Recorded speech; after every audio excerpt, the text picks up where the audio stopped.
Hello दोस्तों, मैं आपकी साथी निरुप्रीत। दोस्तों, आप सेल्फ स्टडी करना चाहते हैं तो हमारे साथ आज से ही जुड़ जाएं। दोस्तों, अगर आपका सपना एक शिक्षक बनने का है तो आप ऑल टाइप टीचिंग एग्जामिनेशन के लिए हमें फॉलो कर सकते हैं। दोस्तों, हम यहाँ पर CTET, UPTET, super TET, TGT, PGT, PRT और आपका डीएसएसपी और इसके अलावा अन्य टीचिंग एग्ज़ाम के लिए हम यहाँ पे हिंदी, एसएसटी और अपना जो इंग्लिश एंड लैंग्वेज है, जो आपकी संस्कृत, उन सभी को पढ़ते हैं। तो इसके लिए आप हमें फॉलो करें। एक परफेक्ट प्लानिंग के साथ हम यहाँ पे टीचिंग की तैयारी कर रहे हैं। हर दिन कुछ नया सीख और सिखा रहे हैं, तो हमसे ज़रूर जुड़िए और हर दिन आपको एक नई क्लास आसानी से मिलेगी यहाँ पे। और दोस्तों, अगर आप सफ़र में रहना चाहते हैं तो आप शॉर्ट एंड सरल के साथ जा सकते हैं, पर आप अगर एक सरल तरीके से और सटीक तरीके से पढ़ना चाहते हैं, सफलता को प्राप्त करना चाहते हैं, तो हमें ज्वाइन ज़रूर करिएगा। एक बार इस वीडियो को अंत तक ज़रूर देखिएगा और वीडियो अच्छा लगे तो शेयर ज़रूर करिएगा। तो चलिए दोस्तों, आज की क्लास स्टार्ट करते हैं।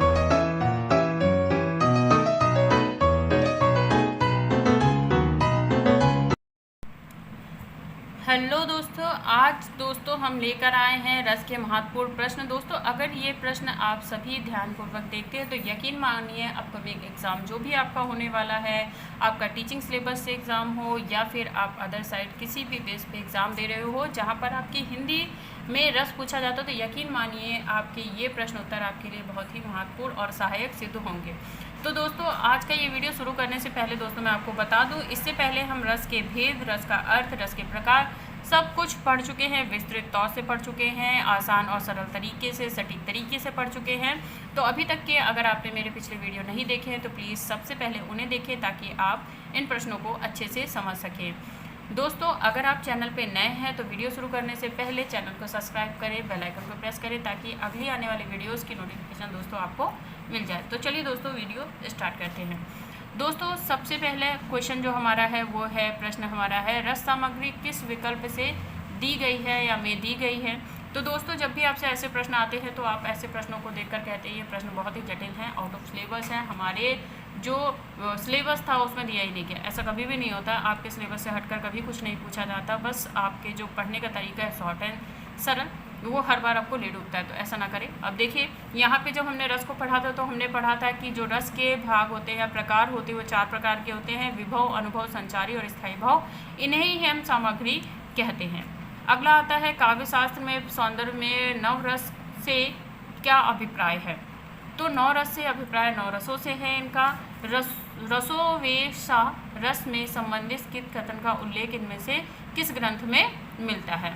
तो दोस्तों, आपको बता दें, रसोवेशा जो है वो तैत्तिरीय उपनिषद में मिलता है। दोस्तों, अगला क्वेश्चन है आपका, विभव, अनुभव, व्यवचारी, सहयोगा, दृश्य निष्पत्ति को प्रतिपादित किसने किया। ये सूत्र है दोस्तों रस का, जिसमें कि रस के भागों को बताया गया है, जिसे कि भरत मनु ने प्रस्तुत किया था। तो भरत मनु ने इसे प्रस्तुत किया, आचार्य भरत मनु द्वारा इसे प्रस्तुत किया गया है। अब दोस्तों, यही प्रश्न जो है आपसे किस तरीके से बार बार पूछा जाता है, और ये दोस्तों जितने भी प्रश्न उत्तर आपको यहाँ पे दिख रहे हैं, ये सभी प्रीवियस ईयर के प्रश्न पत्रों में पूछे जा चुके हैं। टीजीटी, केवीएस, एनवीएस या फिर टीजीटी का कोई भी एग्ज़ाम हो, टेट हो, सी-टेट हो, ये कहीं ना कहीं क्वेश्चन आपके ज़रूर अवश्य पूछे गए हैं। तो दोस्तों, इस तरीके से क्या है कि आचार्य भरत मनु जी से जो क्वेश्चन है वो हर बार घुमा के पूछे जाते हैं। उनके सूत्र को लेकर, उनके भाग को लेकर, किसने प्रस्तुत किया, उन्होंने सबसे पहले इसे कहाँ प्रस्तुत किया, या फिर ये पूछा जा सकता है कि जो विभव, अनुभव, व्यवचारी भावों के संयोग में रस की निष्पत्ति जो है किसका कथन है। तो ये कथन भी हमारा जो है आचार्य भरत मनु जी का है। आचार्य भरत मनु जी ने हमारे जो रसों की संख्या को कितना माना था, 8 माना था, और रसों की संख्या को 8 किसने माना था, आचार्य मनु ने माना था। तो प्रश्न जो है हर बार आपसे घुमाकर पूछा जाता है, उत्तर तो सेम ही रहते हैं पर प्रश्न के पूछने का तरीका हर बार भिन्न हो जाता है, जो कि आपको जटिलता का सामना करना पड़ता है जिस कारणवश। अगला क्वेश्चन है आपका, आचार्य भरत ने किस रस को नाटक के प्रयोग में स्वीकार नहीं किया। तो शांत रस को आचार्य मनु ने स्वीकार नहीं किया था। नस निरूपण के प्रथम व्याख्याता जो हैं वो कौन है, आचार्य मनु भरत जी। ठीक है, आचार्य भरत मनु के रस सूत्र के प्रमुख व्याख्यांत कौन से हैं। तो यहाँ देखिए, जो व्याख्याकर्ता हैं जो उनके हैं, सपोर्टिव थे, जो रस को मानते थे, तो एक भट्ट लोटक थे और दूसरा शंकुक थे और फिर थे हमारे भट्टनायक और अभिमन्यु गुप्त जो थे। अगला क्वेश्चन है दोस्तों, विशेष रूप से जो भावों को प्रकट करते हैं उन्हें कहते हैं। जो विशेष रूप से भावों को प्रकट करते हैं दोस्तों, मैंने आपको पहले भी बताया था जब हम पढ़ रहे थे रस को, विभव कहते हैं। तो दोस्तों ऐसे ही अगर आप सरलता से और सटीक तरीके से पढ़ेंगे तो कभी भी आपका प्रश्न पत्र आपको जटिल लगने वाला नहीं है। अगला क्वेश्चन है, विभव के जो भेद होते हैं कितने होते हैं। दोस्तों आपको मैंने पहले भी बताया था, जब आप शॉर्ट पढ़ते हो तो उसमें सिर्फ रस और स्थायी भाव पढ़ते हैं, जिस वजह से इस प्रकार के जो प्रश्न उत्तर होते हैं वो आपको जटिल लगते हैं।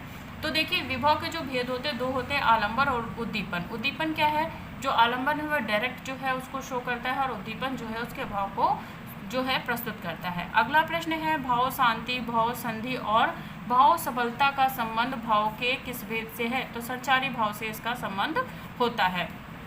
इस प्रकार के जो प्रश्न दोस्तों मैं इसलिए लेकर आई हूँ ताकि आपको ये पता चल सके। और दोस्तों ये जितने भी प्रश्न हैं आपके प्रीवियस ईयर पेपर के हैं, टीचिंग एग्जाम से पूछे गए हैं। तो अगर आप टीचिंग का एग्जाम देना चाहते हो तो यकीन मानिए कुछ इस तरीके से सरल तरीके से पढ़िए, समझते हुए पढ़िए, ताकि हर एक प्रश्न को आप आसानी से सॉल्व कर पाएँ, आसानी से हल कर सकें। वाणी और अंगों के अभिनय द्वारा जो प्रकट होता है उसे क्या कहते हैं। देखिए, जब कभी हम किसी चीज़ का जो विभव है, अनुभव है, अपने हृदय में जो है उसे अनुभव को हम महसूस करते हैं, तब उस अनुभव को जब हम प्रकट करते हैं तो वो हम या तो वाणी से करते हैं या अंगों से करते हैं। अगर हमें कोई चीज़ अच्छी नहीं लगती तो हम आंखें घुमा लेते हैं, यानी हमने अपनी आंखों से प्रदर्शित किया। या हम किसी चीज़ को देखकर छी कहते हैं, बुरा कहते हैं, जुगपत से घृणा करते हैं, तो अपने मुंह से कोई भी एक ऐसा शब्द जो है कहते हैं जो कि हमारे अनुभव को प्रस्तुत करता है। अब बात करें कि रोमांच में किस तरीके का अनुभव होता है। तो रोमांच एक तरीके का जो अनुभव है वो सात्विक अनुभव है। तो दोस्तों हम 4 तरीके के अनुभव को पढ़ते हैं, जिसमें सात्विक है जो कि हमने पहले भी पढ़ा था, सात्विक था, कौशिक था और भरत का था। तो ये 4 हमने पढ़े थे। अगला प्रश्न है दोस्तों हमारा, वेशभूषा से जो भाव प्रदर्शित किए जाते हैं उन्हें क्या कहते हैं। तो जब कभी हमारा वेशभूषा से जब हम कुछ प्रस्तुत करते हैं या उसे शो करते हैं तो वो हमारा आहर कहलाता है। वेपुत कैसा अनुभव है। तो वेपुत जो है एक तरीके का सात्विक अनुभव है, जो कि हमने अनुभवों के प्रकार में पढ़ा था दोस्तों। 8 प्रकार के हमने अनुभवों को पढ़ा था, उसमें हमने इन्हें बहुत अच्छे से पढ़ा हुआ था। ठीक है, तो 4 प्रकार के सबसे पहले हमने सात्विक जो अनुभव थे उन्हें विख्यात किया, फिर उसके बाद सात्विक में कौन से हैं उन्हें हमने अच्छे से पढ़ा था। तो पिछले वीडियो को दोस्तों यही वजह है जिसकी वजह से मैं कह रही हूँ कि उन्हें ज़रूर देखिएगा। और अगला क्वेश्चन है दोस्तों, देखिए मैंने आपको सरल तरीके से, जिसे कि आप शॉर्ट एंड ट्रिक कहते हो, उससे भी पढ़ा रखा है। देन व्याख्या देकर बहुत ही अच्छे विस्तृत तरीके से भी पढ़ा रखा है, जिससे कि आप कभी भी किसी प्रश्न उत्तर पे ना अटक जाए। अगला प्रश्न है दोस्तों, आलंबन और उद्दीपन विभव के कारण उत्पन्न भावों को बाहर प्रकाशित करने वाले कार्य कहलाते हैं। तो कार्य कहलाते क्या, अनुभव है दोस्तों। जब कभी हम कोई चीज़ आभास करते हैं तो उन्हें अपनी प्रतिक्रिया, अनुक्रिया या वाणी के द्वारा जब प्रस्तुत करते हैं उन्हें हम अनुभव कहते हैं। अगला क्वेश्चन दोस्तों देखते हैं कि अनुभव में कितने भेद होते हैं। अनुभव के दोस्तों 2 भेद हैं हालांकि, परंतु जब ये जो प्रश्न था आपका पीजीटी में और केवीएस एंड एनवीएस में पूछा गया, तब यूपी शिक्षा सेवा ने इसे 3 माना। जबकि अगर आप पुस्तकों में, पुरानी पुस्तकों में पढ़े, हिंदी के जो लेटेस्ट बुक आई उनमें भी पढ़े, तो आपको अनुभव के 2 ही जो हैं प्रकार मिलते हैं, कायिक और दूसरा सात्विक। परंतु जब बात करते हैं भारत वृत्तांत की, उसमें आपको 4 तरीके के वृत्त माने जाते हैं, परंतु जो हमारी शिक्षा सेवा समिति है उन्होंने इसे 3 माना है। तो ये विवादित प्रश्न है दोस्तों, 3 से 4 बार आ चुका है आपका टीचिंग एग्जामिनेशंस में। अगला क्वेश्चन दोस्तों देखते हैं, ज्यों ज्यों पटु झाकति हटति हसति नवति नयन त्यों त्यों निपटित उदरति कवरति तेत नयन। पंक्ति में कौन सा अनुभव है। तो कायिक अनुभव है दोस्तों यहाँ पर, क्योंकि यहाँ पे एक तो जो शब्द है उनकी अनुवृत्ति हो रही है और एक जो हटास है, जो हंसी है, हास्य को प्रस्तुत किया गया है। अगले प्रश्न पे आ जाते हैं दोस्तों, आचार्य देव ने किस भाव को 34 संचारी भाव कहा है। तो वैसे तो आपके जो संचारी भाव हैं 33 होते हैं, परंतु जो आचार्य देव थे उन्होंने एक 34वां जो है संचारी भाव माना, जिसे कि छल को इन्होंने 34वां संचारी भाव माना था।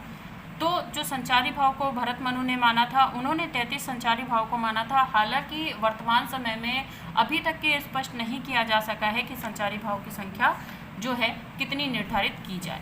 तो इसी वजह से जो है पुराने जो भरत मनु का जो अंदेशा है उनके अनुसार ही माना जाता है, इसलिए संचारी भाव की संख्या अभी तक के 33 मानी गई है, जबकि आचार्य देव ने इसे 34 माना है और छल को इसमें शामिल किया।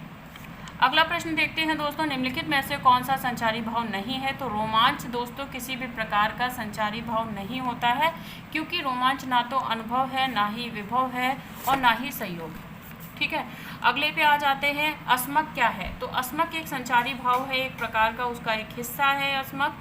और अगले प्रश्न में देखिए दोस्तों, आजकल के जो प्रश्नों की प्रवृत्ति हो चुकी है वो मिलान की, सही पहचान की, या फिर कौन सा कथन किससे संबंधित है, इस प्रकार के प्रश्न आपके ज़्यादातर पूछे जाते हैं। तो इस वजह से मैं ये वाला क्वेश्चन लेके आई हूँ। और दोस्तों यहाँ पे सारे जो प्रश्न उत्तर हैं वो सभी टीचिंग एग्जामिनेशन के प्रीवियस ईयर पेपर से लिए गए हैं। ठीक है, तो चलिए सबसे पहले दोस्तों यहाँ पे स्थायी भाव को मैंने बहुत अच्छे तरीके से समझाया था। फिर मैं आपको एक काम करती हूँ कि इस चीज़ को समझाने के लिए, ताकि आप अच्छे से समझ सको, इस डायग्राम को मैं फिर से खोलूँगी ताकि आप इसके जो स्थायी भाव है उसे बहुत अच्छे से समझ सकें। तो देखिए इस तरीके से दोस्तों मैंने पहले आपको बहुत अच्छे से बताया था कि किसका क्या स्थायी भाव है। तो यहाँ से आप आसानी से पहचान सकते हैं और कभी भी आप मिलान में कोई गलती नहीं करेंगे।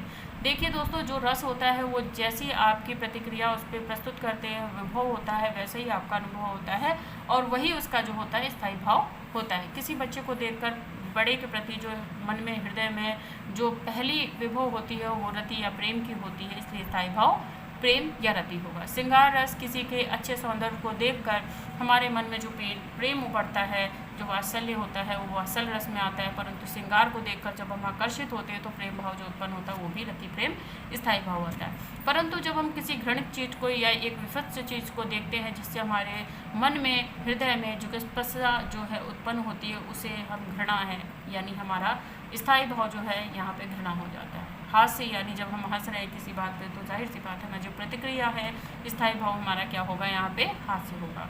अगर कोई ऐसी चीज़ देख लेते हैं जो कि असंभव सी है तो वहाँ पे हमारा आश्चर्य होता है। करुण क्या है? जब कभी किसी को प्रिय चीज़ को या प्रिय व्यक्ति को हम खो देते हैं तो हम रोते हैं, विलाप करते हैं, यानी शोक प्रस्तुत करते हैं, या नहीं हमारा स्थायी भाव यहाँ शोक है। रौद्र, जब हम इतनी विषम स्थिति में होते हैं, जब हम अपने भावों को व्यक्त नहीं कर सकते, अपनी प्रतिक्रिया यानी शारीरिक या वाणी वचन से हम इसे क्रोध के द्वारा प्रस्तुत करते हैं। वीर रस में ज़रूरी नहीं है कि आपके झगड़े को प्रस्तुत करे, किसी तरीके के आपके उत्साह को प्रस्तुत करता है, इसलिए यहाँ पे उत्साह स्थायी भाव है। भक्ति रस में शांति और अनुराग को प्रस्तुत किया गया और शांत रस में वैराग निवेदन को। तो चलिए दोस्तों, इस तरीके से हमने बहुत ही अच्छे से दोबारा से रिपीट कर लिया, इसे बहुत अच्छे से पुनः स्मरण किया। तो अब यहाँ पे उम्मीद करती हूँ कि आपको बहुत ही अच्छे से समझ में आया हो कि रस क्या है। ठीक है, अगले क्वेश्चन पे आ जाते हैं। इनको तो आप आसानी से मिलान कर ही लेंगे, फिर भी आप बहुत जल्दी करिएगा क्योंकि ऐसे क्वेश्चन आपसे हर बार पूछे जाने लगे। अगला क्वेश्चन लेते हैं, निम्नलिखित में से सम्मिलित नहीं है। तो भयानक रस का जो स्थायी भाव वो जुगस्थ नहीं है, क्योंकि भय है इसका। ठीक है दोस्तों, तो इसका जो स्थायी भाव है वो भय है, ना कि जुगस्थ। ये जो है ये हमारा जो है विभत्स्य का जो है यहाँ पे स्थायी भाव है। ठीक है, तो निम्नलिखित में से किसके विलाप में स्थायी भाव दिए गए हैं? तो रति, शोक, उत्साह, भय जो है इसमें जो है स्थायी भाव आपका है। वीर रस का स्थायी भाव क्या है? तो विशद है। वीर रस का स्थायी भाव नहीं है। अगर वीर रस के स्थायी भाव की बात करेंगे तो ये हमारा यहाँ पे उत्साह जो है इसका स्थायी भाव है। ठीक है, अगला प्रश्न लेते हैं, निवेदित किस रस का स्थायी भाव है? तो निवेद जो है जब हम सांसारिक दुखों से, सुखों से व्याप्त होकर एक अंतर मन से परमात्मा को प्राप्त करने की इच्छा रखते हैं, वहाँ पे हमारा शांत रस होता है। वीरों का कैसा हो बसंत, इसमें कौन से रस की पुष्टि है? तो वीरों का कैसा हो बसंत, जाहिर सी बात है यहाँ पे वीरों के, झगड़ों के, उत्साह की, जीत की, हार की, सभी की जो है पुष्टि की गई है। सृष्टि संसार में किस तरीके से जो है सभी को सुभद्रा कुमारी चौहान के लेख द्वारा डॉक्टर दुर्गा नंदिनी ने गायन पद्धति के द्वारा प्रस्तुत किया है और सभी जो पंक्तियाँ थी वो वीर रस से परिपूर्ण थी। अगला प्रश्न लेते हैं, किस रस का संचारी भाव उग्र, हर्ष, गर्व आदि है? तो आपको बता दें वीर रस का जो संचारी भाव है उग्र, हर्ष, गर्व आदि है। अगला प्रश्न है, विभत्स्य रस का स्थायी भाव जुगस्य और किस रस के स्थायी भाव में जुगस्य है? तो विभत्स्य का है। अगले प्रश्न पे आ जाते हैं दोस्तों। यहाँ पे अद्भुत रस जो है उसमें विषम्य है। अब कुछ ऐसी पंक्तियाँ, ऐसे श्लोक लेते हैं जिसके माध्यम से हम रसों को पहचानने का प्रयास करेंगे। क्योंकि दोस्तों हर बार होता क्या है कि हम रस पढ़ते हैं, स्थायी भाव पढ़ते हैं, परंतु जब पंक्तियों के माध्यम से उन्हें पहचानने की बारी आती है तो हम हर बार जो है गलतियों पे गलतियाँ करते चले जाते हैं। और इन गलतियों से बचने का जो प्रयास है वो हम किस तरीके से कर सकते हैं, तो चलिए उसे देखते हैं। पहला जो आपका यहाँ एक उदाहरण लेते हैं, राम को रूप निहारत जानकी, कंगन में नग परिछाई, उपयुक्त में कौन सी पंक्ति है। तो दोस्तों यहाँ पर राम के श्रृंगार सौंदर्य को लेकर जो जानकी माता हैं हमारी, वो अंतर्मुक्त हो गई हैं, इतना मग्न हो चुकी हैं कि उनको और कुछ दृश्य जो है उनकी आंखों के सामने नज़र नहीं आ रहा है। यानी श्रृंगार रस में परिपूर्ण होकर उनके हृदय में जो प्रेम की भावना यानी अनुभव जो है प्रस्तुत करती हैं, वो इस कारण से यहाँ पे श्रृंगार रस है। अगला प्रश्न लेते हैं, तुलसी रघुवर प्रिय श्रम जानी, बैठ बिलाप होए फटक कटे, जानकी नहे नयन लख्यो, पुरिदान भरी विलोचन बैठे। अब यहाँ पे तुलसी रघुवराई को देखकर इस तरीके से मुक्त हो चुके हैं कि वो एक मतलब पुलकित तन, मतलब इतनी सुंदर काया उन्होंने देखी कि अब वो क्या है वहाँ पे परिपूर्ण हो चुके हैं। तो यहाँ पर भी दोस्तों आपका श्रृंगार रस होगा। तो दोस्तों मेरे कहने का मतलब ये है कि जब आप इस तरीके से पढ़ो रसों को, या कभी भी किसी चीज़ को इस तरीके से पढ़ो, आपसे उदाहरण में पूछी जाए, आपसे डायरेक्ट पूछी जाए, इनडायरेक्ट पूछी जाए, कॉम्बिनेशंस में पूछी जाए, सीक्वेंस में लगाने को दिया जाए, तो आपको वहाँ पे शॉर्ट ट्रिक्स में ही आपने सरल तरीके से पढ़ रखा है, हर चीज़ को समझ रखा है, बहुत ही आसानी से कर लोगे। तो शॉर्ट सरल छोड़िए, सरलता से पढ़िए ताकि आप गहनता से और सटीक पढ़ें। ज़्यादा पढ़ने की आवश्यकता नहीं है दोस्तों, सटीक पढ़ने की आवश्यकता है, पढ़ना ज़रूरी है सबसे पहली बात। अब अगला क्वेश्चन लेते हैं, विलापक श्रृंगार में वियोग की कितनी दशाएं मानी जाती है। तो इसमें 10 दशाएं मानी जाती हैं जिनका वर्णन इस प्रकार है। अभिलाषा हो, चिंतन हो, गुणकथन हो, स्मृति हो, अदेग हो, प्रलाप हो, उन्मत्त हो, व्याप्त हो, जड़ता हो या मरणता हो, आपके सभी विलप्र श्रृंगार में है। और अगला प्रश्न है, किस रस को जो है रसराज कहा जाता है। तो ये एक इम्पॉर्टेंट क्वेश्चन है दोस्तों, लेखपाली में ज़्यादातर पूछा गया है। हालांकि ये टीजीटी, पीजीटी, एनकेवीएस, एनवीएस में भी पूछा गया है। प्रवक्ता की श्रेणी पर भी जो प्रश्न आते हैं, दिल्ली का डीएसएसबी, पीजीटी या टीजीटी हो, उसमें भी पूछा गया है, परंतु ये अन्य में भी पूछा जाता है। और ये उदाहरण भी दोस्तों ये कई हर जगह आपके पूछे गए हैं। मैंने उन्हीं उदाहरणों को यहाँ पे शामिल किया है जो कि बार बार पूछे जाते हैं। तो दोस्तों कुछ ही क्वेश्चन रह गए हैं, थोड़ा सा वीडियो लंबा हो रहा है, परंतु लंबा होने से कोई आपकी खास बात नहीं है, परंतु आपके महत्वपूर्ण प्रश्न जो है यहाँ पे सभी के सभी प्रस्तुत किए जाएंगे। किस रस का संचारी उद्दीपन विभव जो है बदलाव की घटनाएं, कोयल के बोलने की, बसंत ऋतुओं की आदि है। तो ये एक तरीके के श्रृंगार रस को प्रस्तुत करता है, क्योंकि कोयल की कोकिल आवाज़ को लेकर कुछ इस प्रकार से प्रस्तुत किया जाता है जिसमें सुनने वाले और सुनाने वाले दोनों को ही आनंद की प्राप्ति होती है। अगला प्रश्न लेते हैं, निस्दिन बरसत नैन हमारे, सदा रहत पावस, ऋतु हम पर सब पे समाये सिधारे। तो इस पंक्ति में एक वियोग श्रृंगार रस है जिसमें निस्दिन जो नयन है बरस रहे हैं, सदा ऋतु की दर से बरस रहे हैं श्याम के दर्शन के लिए। ठीक है, तो सभी जो सखियां हैं विलाप में हैं और ऋतुएं जो हैं आ रही हैं जा रही हैं, पर श्याम जो है वो उनको नहीं मिल रहे हैं। तो एक तरीके से वियोग के साथ श्रृंगार रस को बहुत ही सुंदर तरीके से यहाँ पे प्रस्तुत किया गया है। अगला प्रश्न लेते हैं, फाड़िन नखर सब उत्तीर्ण, रुद्र माद निकारी, लेपति अपने मुखान पे, हसत तेपति नारी। तो यहाँ पे जुप्सु है, क्योंकि जब कभी आप एक शव को देखो, वहाँ पर अगर कोई जो क्या कहते हैं, जो मांस खाते हैं, गिद्ध होते हैं, वो जब खींच रहे होते हैं शव को और जवान जो है उस पर खींच रहे होते हैं, तो जाहिर सी बात है ऐसा दृश्य देखना आप नहीं चाहोगे, अपनी आँखों को बंद कर लोगे, मुंह को घुमा लोगे, क्योंकि आप घृणा का जो है एक आभास जो है आपके हृदय में अनुभव जो है आप करने लगोगे। ठीक है, तो यही आपका स्थायी भाव है जुगपस, यानी घृणा जो है, जुगपस को हम घृणा भी कहते हैं। तो घृणा का जो है आपको आभास हो जाएगा और यह जुगपस के साथ ही साथ आपका यहाँ पे विभत्स्य रस जो है यहाँ पर हो जाएगा। तो देखिए यहाँ पे अगर हमसे स्थायी भाव पूछा जाए या फिर इसका अगर अनुभव या संचारी भाव भी हमसे पूछा जाता, हम बता देते, क्योंकि हमने इतनी सरलता और अच्छे से समझकर पढ़ा है कि हमसे कुछ भी पूछा जाए अब हम बिल्कुल भी चूकने वाले नहीं हैं। अगला प्रश्न लेते हैं दोस्तों। तो थोड़ा अगला प्रश्न ले लेते हैं क्योंकि कैमरा तो दोस्तों थोड़ा सा देखिए। चलिए अगला प्रश्न ले लेते हैं यहाँ पे। तो अगला प्रश्न है विंध्या से वासी उदासी तपोव्रत धरी मह बिनु नारी दुखारे। तो यहाँ पे हास्य है कि विंध्यावासिनी उदासनी से तपोवन धरती है महावीर नरी। तो एक तरीके से उपहास हो गया है यहाँ पे। तो यहाँ पे हास्य रस की निष्पत्ति होती है। अगला प्रश्न लेते हैं आधा पात बबूल का तमे तान के पीसन लाल जी के करने लगे छठे क्षमाए दान। मतलब यहाँ पे भी हास्य है क्योंकि इस दोहे में कुछ इस तरीके से प्रस्तुत किया गया है जहाँ पे हास्य की अनुभूति होती है। अगला ले लेते हैं प्रश्न दोस्तों, जो तुम्हारा अनुशासन पावे कंदुक इव ब्रह्मांड उठावे कांच घाट सम डारो फोरी रोक मेरु समुख जिनकी तोरी। ठीक है, तो यहाँ पे पूरा ब्रह्मांड जो है कंदुक पर घुमा रखा है। नागनाथन के समय का यह दृश्य है और यहाँ पे जो जसोदा माता हैं वो अपनी जो एक दोहे के माध्यम से इसे प्रस्तुत किया गया है। तो यहाँ पे रौद्र रस है। अब कोई भी माता जो है अपने पुत्र को इस तरीके से देखेगी तो जाहिर सी बात है विलाप ही करेगी, जबकि एक ऐसी असामयिक स्थिति है जिसमें वो कुछ कर नहीं सकती है सिवाय रुद्र के, सिवाय क्रोध के या एक चिंता जो है उसके। ठीक है, तो आप परिस्थितियों के अनुसार अपने व्यवहार से उसको जोड़कर देखिए तो कभी भी रस आपको जटिल नहीं लगेगा और इनसे आने वाले प्रश्न तो यकीन मानिए आपके नंबर कहीं भी नहीं जाने वाले। अगला उदाहरण लेते हैं राम है कि रूप है कि रस है कि रस है कि जस है कि तन है कि मन है कि प्राण है कि प्यारी है मैं कौन सा रस है। तो एक अद्भुत रस है जिसमें राम है कि रूप है कि रस है।